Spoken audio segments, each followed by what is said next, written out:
Hello, everyone. Reverend Gordon here. This Friday is Good Friday, and traditionally, churches have a Good Friday service. I have to be honest. Ever since I was a child, about 13 years old, I've had kind of an issue with Good Friday. I've often wondered, first of all, why is it called Good Friday? Certainly, it wasn't good for Jesus or any of his followers. I had a priest one time tell me, well, it was good because he died for our sins. In unity, we don't believe that. We do not believe we are born in sin. We do not believe that God judges us, and therefore nobody has to die for our sin. Actually, that is kind of weird if you think about it. And I don't believe that is the nature of God. So, what is Good Friday? Well, nowadays it's tradition. And by the way, it was not always a Christian observation.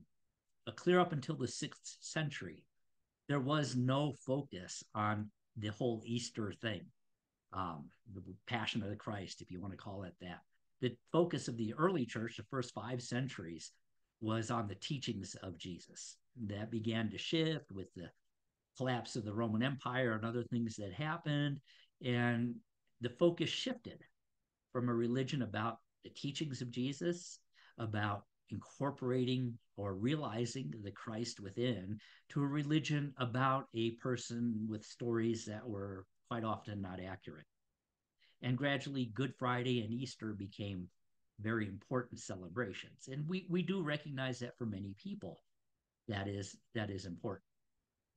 However, as I said, I've often wondered, could we do something different? Could we do something on Good Friday that maybe calls to mind the real message of Jesus and maybe return it to a Friday of goodness? This year, on Good Friday, we are going to have a very special service. It is not going to be a Good Friday service. It is going to be a good service on Good Friday.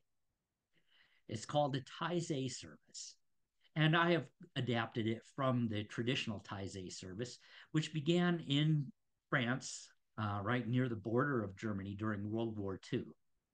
And there was a convent there in the village of Taize that was constantly being bombarded and occupied first by German forces, then Allied forces, and as the lines went back and forth over and over again.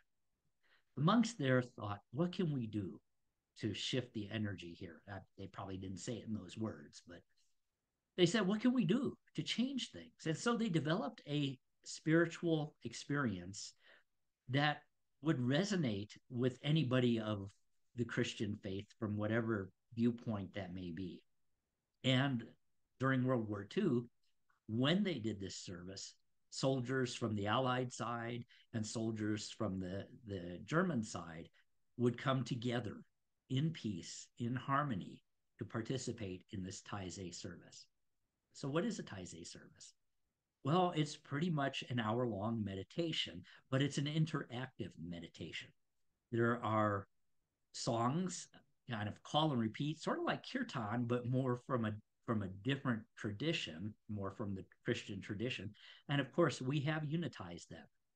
God will be providing a lot of the great music, and you will as well.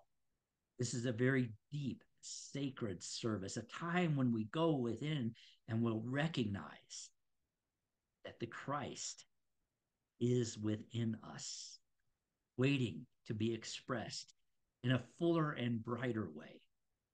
So I invite you this Friday to make it a good Friday.